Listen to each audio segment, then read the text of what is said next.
नमस्कार दोस्तों, मेरा नाम है विजय कुमार। आप देख रहे हैं कॉमिक्स पिटारा चैनल को। तो चलिए दोस्तों, राज कॉमिक्स के इस शानदार कॉमिक्स को शुरू करते हैं जिसका नाम है कानी डायन। तो आप देख सकते हैं इसका कवर पृष्ठ जो कि कुछ इस तरह का है। तो चलिए इसकी शानदार स्टोरी को हम शुरू करते हैं।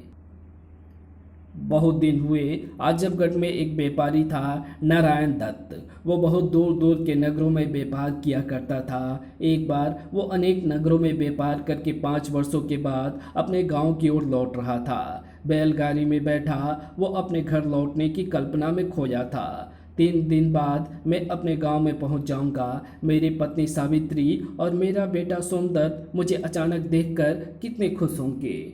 अचानक बैलगाड़ी रुकने से नारायण दत्त की कल्पना टूट गई। अरे भोलू, क्या हुआ? तुमने गाड़ी क्यों रोक दी? कुछ नहीं मालिक, बस रास्ते में एक बड़ा सा पत्थर आ गया है। अच्छा, ठीक है, जल्दी से पत्थर को हटाओ, अभी हमें बहुत लंबा सफ़र तय करना है। भोलू ने झुककर उस पत्थर को उठाया। अरे इतना बड़ा पत्थर, इसे मैं दूर फेंक देता हूँ, नहीं तो फिर किसी गाड़ी के पहिए के आगे आ जाएगा। और भोलू ने जोर से उस पत्थर को जंगल की ओर फेंक दिया।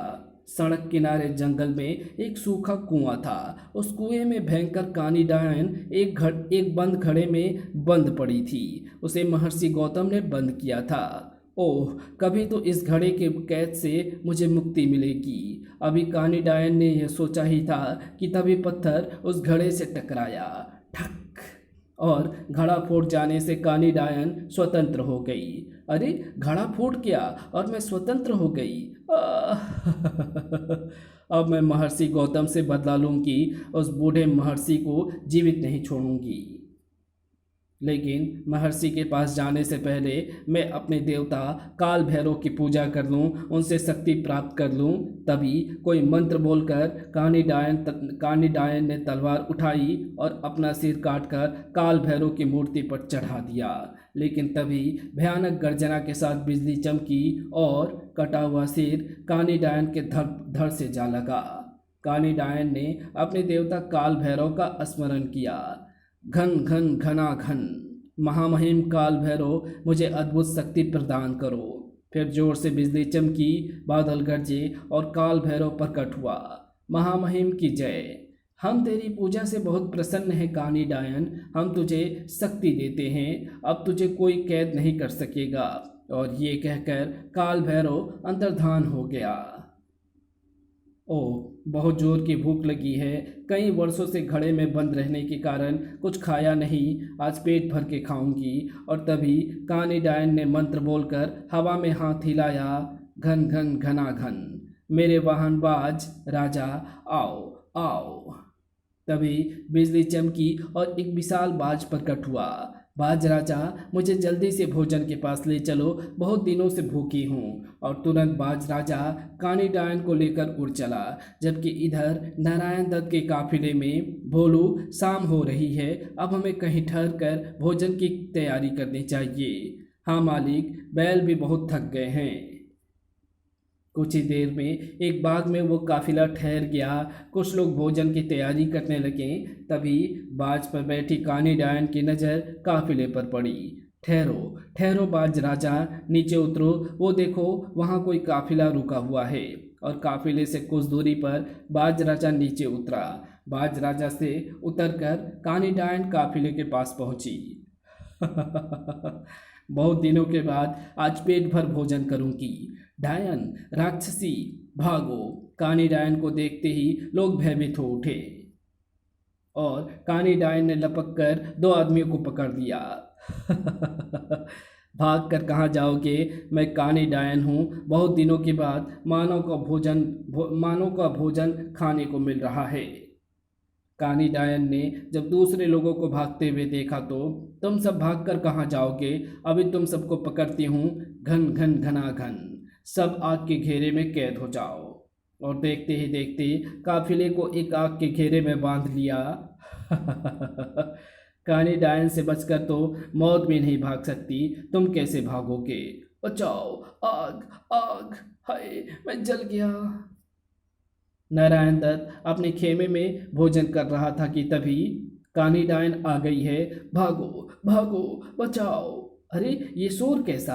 पहले बाहर चलकर देखना चाहिए। नारायण दत्त खेमे में से बाहर निकला तो चौंक पड़ा। अरे ये क्या? चारों तरफ आग और ये डायन! अरे ये तो लोगों को खा रही है। गुरुदेव रक्षा करो। इससे पहले कि नारायण दत्त कुछ करने की सोचता, कानी डायन ने झपट कर उसे उठा लिया। आह! ये बहुत मोटा ताजा है, इसका मांस बहुत स्वादिष्ट होगा। पहले इसको खाकर पेट भरूंगी। गुरुदेव रक्षा करो। कानी डायन अभी नारायण दत्त को खाना ही चाहती थी कि तभी काल भैरव फिर प्रकट हुआ। रुक जाओ कानी, तुम इसे नहीं खा सकती। ये महर्षि गौतम का भक्त है। गौतम का भक्त है? तब तो मैं इसे अवश्य खाऊंगी। गौतम ने मुझे कैद किया था, मैं उसके भक्त को खाकर बदला लूंगी। रुक जाओ कानी, इसे खाने से पहले तुम्हें महाचंडी से अमरता का वरदान प्राप्त करना होगा, वरना गौतम तुम्हें भस्म कर देगा। क्या सचमुच महामहिम, महाचंडी से वरदान प्राप्त करने के बाद मुझे कोई नहीं मार सकेगा? हाँ कानी डायन। और तभी काल भैरव अंतर्धान हो गया। अगले क्षण कानी ने बाज राजा को आदेश दिया, बाज राजा अब इन सबको महाचंडी के मंदिर में ले चलो। बाज राजा ने तुरंत सबको निगलना शुरू कर दिया। जब बाज ने सबको निगल लिया तो कानी डायन उस पर बैठकर उड़ चली। उधर ऊंचे पर्वतों की घाटी में तपस्या कर रहे महर्षि गौतम चौंक पड़े। टन टन हैं? अचानक ये घंटे क्यों बजने लगे? मेरे किसी भक्त पर कोई संकट आया लगता है। तभी महर्षि ने मंत्र पढ़कर कमंडल से हवन कुंड में जल छिड़का। उसी क्षण अग्नि के लपटों में एक दृश्य उभर आया। गुरुदेव रक्षा करो। ओह, तो कानी डायन मेरे बंधन से मुक्त हो गई। चिंता मत करो नारायण दत्त, मैं तुम्हें कानी डायन से मुक्त करूंगा। अगले क्षण महर्षि गौतम ने चक्रमंथन के जंगल में तपस्या करते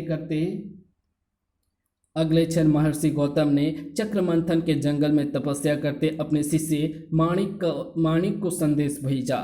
सुनो माणिक्य, कानी डायन ने बंधन मुक्त होकर हमारे अनन्य भक्त नारायण और उसके साथियों को पकड़ लिया है। ओह, महर्षि की आकाशवाणी! माणिक्य, तुम्हें शीघ्र ही मेरे पास पहुंचना होगा। मैं आ रहा हूँ गुरुदेव। तभी एक मृगछाल पर बैठकर माणिक्य ने कोई मंत्र बोला। ओम नमः नमः विचरण शक्ति ओ, और मृगछाला माणिक्य को लेकर उड़ चली। कुछ ही पलों में मृगछाला ने माणिक्य को महर्षि गौतम के आश्रम में पहुंचा दिया। महर्षि गौतम के सम्मुख पहुंचकर माणिक्य ने प्रणाम किया। प्रणाम गुरुदेव। आओ माणिक्य, कानी डायन उन लोगों की बलि देकर महाचंडी से अमरता का वरदान प्राप्त करना चाहती है। काल भैरव के वरदान के कारण उसे कोई ऋषि मुनि बंदी नहीं बना सकता, लेकिन कोई मानव उसे मार सकता है। इसलिए कहीं से एक ऐसा युवक ढूंढ कर लाओ जो अत्यंत साहसी और शक्तिशाली हो। मैं किसी नगर या गांव में जाकर ऐसा युवक अवश्य ले आऊँगा। माणिक्य साहसी युवक की खोज में चल दिया और सैकड़ों कोस की दूरी कुछ पलों में पूरी करके माणिक्य एक गांव के समीप पहुंचा। अचानक एक अजगर को एक लड़की की ओर बढ़ते देखकर माणिक्य ठहर गया। देखते ही देखते अजगर ने उसे जकड़ लिया। बचाओ! अचानक एक युवक घोड़े पर सवार वहां आ निकला। बचाओ! पलक झपकते ही वो युवक लड़की की तरफ बढ़ा और अजगर को अपनी मजबूत बाहों में जकड़कर लड़की से अलग करने लगा। फिर कुछ ही देर के संघर्ष के बाद उस युवक ने अजगर को मार दिया। माणिक्य उस युवक के पास पहुंचा। शाबाश नवयुवक, तुमने अपने प्राणों की परवाह किए बिना इस लड़की का जीवन बचाया। तुम्हारा नाम क्या है वत्स? मुनिवर प्रणाम, मेरा नाम सोमदत्त है। मेरा पिता नारायण दत्त व्यापारी है। नारायण दत्त, यही नाम तो गुरुदेव ने बताया था। ओह, ये कैसी विडंबना है। मुनिवर, मेरे साथ चलकर अपने चरण कमलों से हमारा घर पवित्र करें। आपकी सेवा करके हम धन्य होंगे। ओह, कितनी विनम्रता है इस शक्तिशाली युवक में। गुरुदेव ने ऐसे ही साहसी युवक को ढूंढ लाने के लिए कहा था। हाँ हाँ, हम अवश्य ही तुम्हारे साथ चलेंगे। वैसे भी हमें रात्रि को कहीं निवास करना ही पड़ेगा। कुछ दिनों तक सोमदत्त ने माणिक्य को अपने घर में रखा, उसका खूब आदर सत्कार किया। वत्स सोमदत्त, हम अधिक समय तक किसी एक स्थान पर नहीं रुक सकते। अब हम प्रस्थान करना चाहते हैं। लेकिन जाने से पहले हम तुम्हें एक दुखद समाचार दे रहे हैं। लेकिन तुम विचलित नहीं होना। और फिर माणिक्य ने कानी डायन द्वारा नारायण दत्त एवं दूसरे लोगों को पकड़ ले जाने की कहानी सुना दी। मुनिवर, मैं अपने पिता और दूसरे लोगों को कैसे बचा सकता हूँ वत्स? इसके लिए तुम्हें महर्षि गौतम के पास जाना होगा।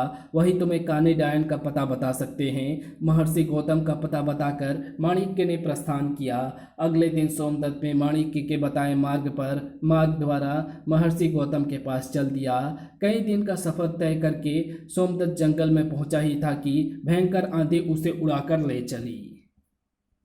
तेज आंधी ने कुछ ही देर में उसे उत्तराखंड हिमालय पर जा गिराया। ओह, आंधी ने मुझे कहाँ लापटका। आश्चर्य की मुझे जरा भी चोट नहीं लगी। पता नहीं महर्षि की खोज में अभी कितना भटकना पड़ेगा। काफ़ी देर तक चलने के बाद सोमदत्त को एक घाटी में कुछ धुआं उठता दिखाई दिया। वहाँ पर कुछ धुआं दिखाई देता है। संभवतः वहाँ महर्षि गौतम का आश्रम हो, चलकर देखना चाहिए। और जब सोमदत्त उस स्थान पर पहुँचा, अरे हाँ, मुनिवर माणिक्य ने ऐसी ही पहचान बताई थी। पेड़ पर लगे घंटे पहाड़ की गुफा के पास एक कुटिया के आगे। अभी सोमदत्त महर्षि के पास जाता कि तभी एक राक्षस प्रकट हुआ। कर्र, लगता है ये महर्षि को खा जाएगा। मुझे इस राक्षस को रोकना चाहिए। और सोमदत्त उस राक्षस की ओर दौड़ा। लेकिन मैं तुझे चींटी की तरह मसल दूंगा। अब तू मेरे हाथों से नहीं बचेगा। सोमदत्त ने साहस करके राक्षस की गर्दन पर प्रहार किया।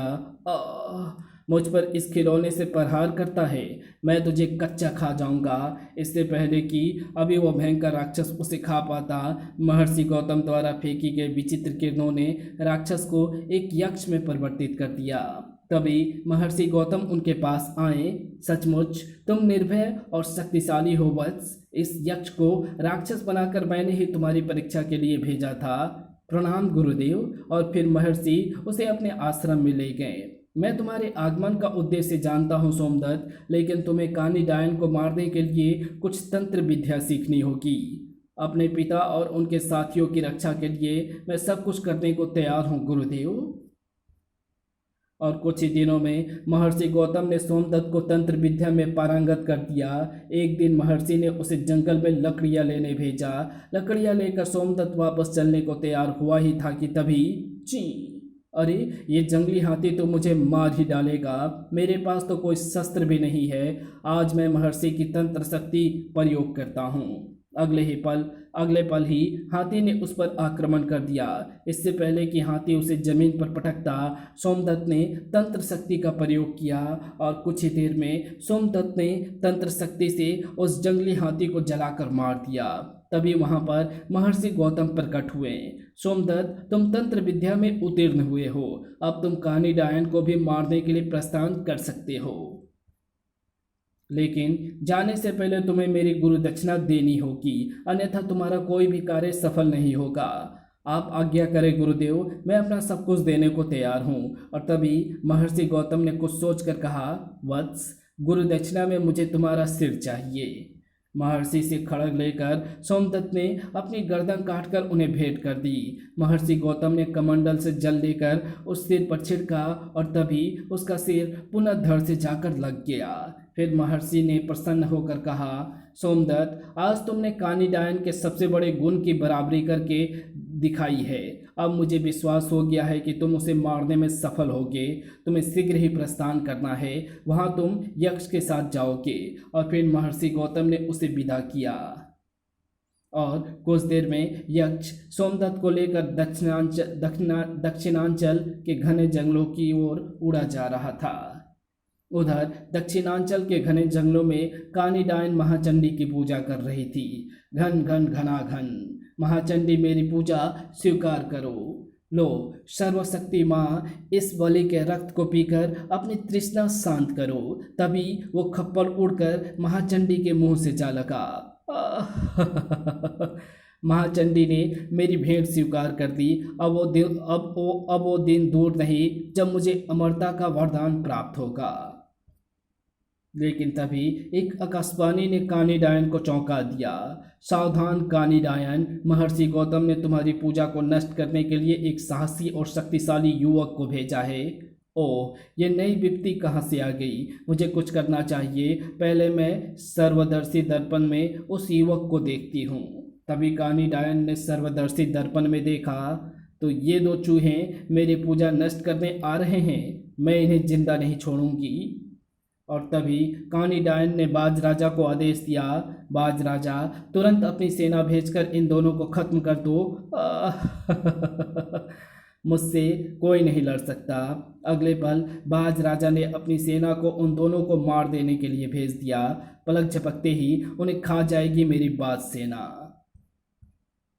उधर सोमदत्त और यक्ष दक्षिणांचल की ओर बढ़ रहे थे कि तभी बाज राजा की सेना दिखाई दी। अरे, इतने सारे बाज कहाँ से आ गए? स्वामी, मुझे तो कानीडायन का कोई प्रकोप जान पड़ता है। कुछ क्षण में ही बाजों की सेना ने उन दोनों को चारों ओर से घेर लिया। बहुत देर तक सोमदत्त उन बाजों को मारता रहा, लेकिन बाजों की संख्या कम नहीं हो रही थी। ओह, इतने बाजों को कब तक मार सकूंगा? तभी एक विशालकाय बाज उस पर झपटा। स्वामी, इस बाज से बचो। आह!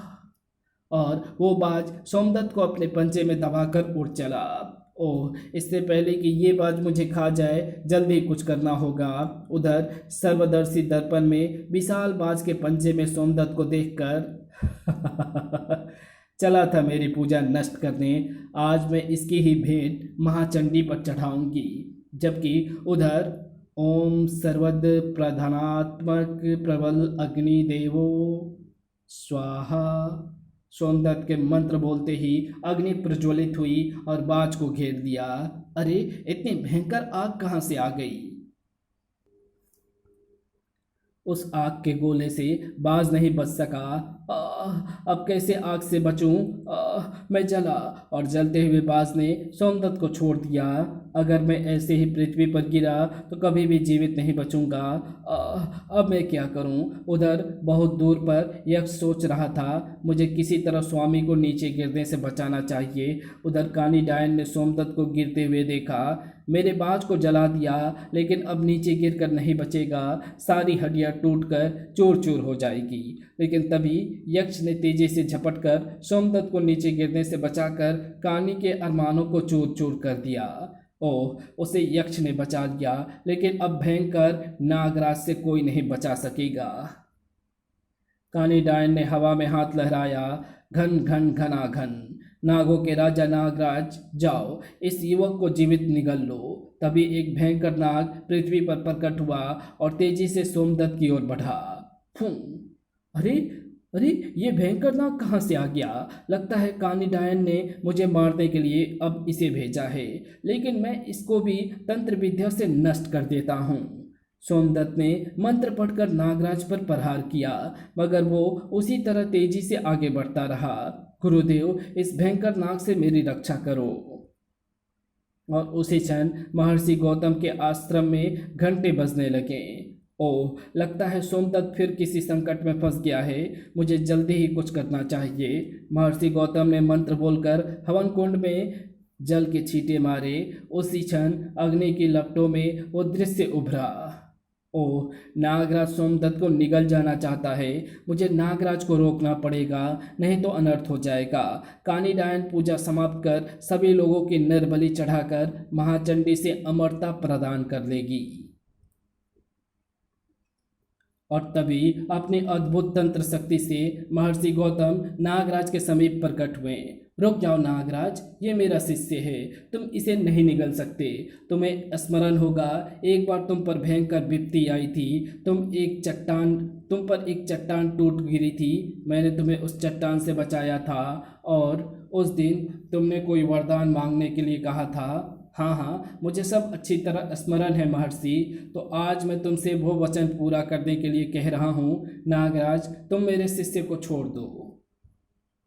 नहीं, मैं इस युवक को नहीं छोड़ सकता। मुझे कानीडायन का आदेश पूरा करना ही पड़ेगा। मैं उसका सेवक हूँ। ओह, तो तुम ऐसे नहीं मानोगे। महर्षि ने मंत्रोच्चारण किया। ओम अग्नि देवा, ओम अग्नि अग्नि अग्नि स्वाहा और नागराज पर अभी अग्नि मंत्रित जल छिड़क दिया। बचाओ बचाओ। कुछ क्षणों में नागराज जलकर भस्म हो गया और महर्षि अंतर्धान हो गए। उधर कानी डायन ने सर्वदर्शी दर्पण में देखा। ओह, तो महर्षि ने मेरे नागराज को भी जलाकर नष्ट कर दिया। कोई बात नहीं, अब मुझे स्वयं ही उन दोनों से निपटना होगा।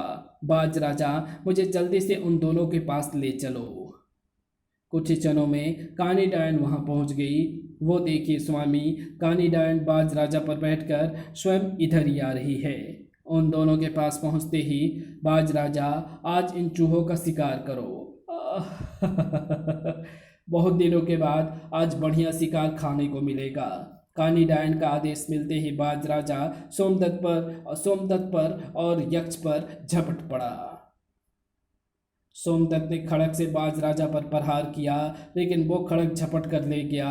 खड़ग को दूर फेंककर बाज राजा फिर तेजी से झपटा और सोमदत्त के कंधे से मांस नोच कर ले गया। बाज राजा तेजी से पलटकर फिर झपटा और उसकी कमर उधेड़ गया। कुछ देर बाद घन घन घना घन, महामहिम महाशक्ति, बंदी बना ले इन दोनों को, घन घन घना घन। कानी डायन ने हवा में हाथ लहराया और तभी लोहे की अनेक जंजीरों ने दोनों को जकड़ लिया। ओह, ये जंजीर कहाँ से आ गई? इतनी मोटी मोटी जंजीरों को हम तोड़ेंगे कैसे? स्वामी, ये सब उस कानी डायन की शरारत है। मुझे मारने चले थे चूहे, मैं अभी तुम दोनों को महाचंडी पर बलि चढ़ाऊंगी। और तभी कानी बाज राजा पर सवार हो गई। बाज राजा, इन दोनों को महाचंडी के मंदिर में ले चलो, आज इनके रक्त से महाचंडी का खप्पड़ भरूंगी। और बाज राजा झपट कर उन्हें पंजों में ले उड़ चला। महाचंडी के मंदिर में पहुंचकर कानी डायन बाज राजा से नीचे उतरी। बाज राजा, तुम यहाँ पर पहरा दो, महाचंडी की पूजा करके आज मैं इन दोनों की बलि दूंगी। कानी डायन महाचंडी की पूजा करने लगी। कुछ देर बाद उसने खड़ग उठाया। पहले तुम दोनों को मारकर गौतम से बदला लूंगी, फिर कल काफिले के लोगों की बलि चढ़ाऊंगी। स्वामी, जल्दी बचने का कोई उपाय करो, नहीं तो ये डायन हम दोनों की बलि चढ़ा देगी। इस डायन के बंधन को महर्षि ही तोड़ सकते हैं, मैं महर्षि से प्रार्थना करता हूँ। तभी कानी डायन उनकी ओर बढ़ी। आज तुम्हें मेरे हाथों कोई नहीं बचा सकेगा, तुम्हारा महर्षि भी नहीं। अभी कानी डायन उनके पास पहुंच पाती, तभी गुरुदेव रक्षाय नमः, बंधन मुक्त नमः। सोमदत्त ने तंत्र शक्ति से बंधन तोड़ दिए। इन जंजीरों से मुक्त हो गए तो क्या मेरे काल भैरव के दिव्य खड़ग से नहीं बच सकोगे? हवा में हाथ लहराकर कानी डायन ने मंत्र बोला। तभी एक खड़ग उड़ता हुआ उन दोनों की ओर बढ़ा। तेजी से खड़ग सोमदत्त की ओर आया, लेकिन उसने एक ओर को झुककर अपने को बचा लिया। खड़ग ने यक्ष के पांव काटने की कोशिश की, मगर उसने फुर्ती से बचकर अपना बचाव किया और फिर हर बार खड़ग उनकी तरफ बढ़ता और वे जैसे तैसे अपना बचाव करने लगे। उधर महर्षि गौतम ने हवन कुंड की अग्नि में देखा। ओह, तो कानी डायन ने काल भैरव के खड़ग को छोड़ दिया है। कोई बात नहीं महाशक्तियों, तुरंत कानी डायन के सामने गहरा अंधेरा फैला दो। तभी काली डायन की आंखों के आगे अंधेरा फैल गया। ओह, मुझे कुछ दिखाई नहीं देता। अरे, दोनों कहाँ गए? तभी यक्ष ने आकाश में उछलकर काल भैरव के खड़ग को पकड़ लिया। स्वामी, ये तो काल भैरव का खड़ग और कानी डायन स्वामी, ये लो काल भैरव का खड़ग और कानी डायन का वध कर दो। अंधकार में डूबी कानी डायन को कुछ दिखाई नहीं दे रहा था। जय गुरुदेव। खड़ग के भरपूर प्रहार से कानी डायन का सिर कटकर अलग हो गया। कानी डायन के मरते ही बाज राजा सोमदत्त पर झपटा। खड़ग के तीव्र प्रहार से सोमदत्त ने बाज राजा को भी मार दिया। बाज राजा के मरते ही काफिले के सब लोग बाहर निकल आए। नारायण दत्त ने सोमदत्त को देखते ही गले से लगा लिया। बेटे सोमदत्त, तुम यहाँ पर? चलो घर चलें, तुम्हारी माँ हमारी प्रतीक्षा कर रही होगी। नहीं पिताजी, पहले हम महर्षि गौतम के पास जाएंगे, उन्हीं की कृपा से हम कानी डायन को मारने में सफल हुए हैं।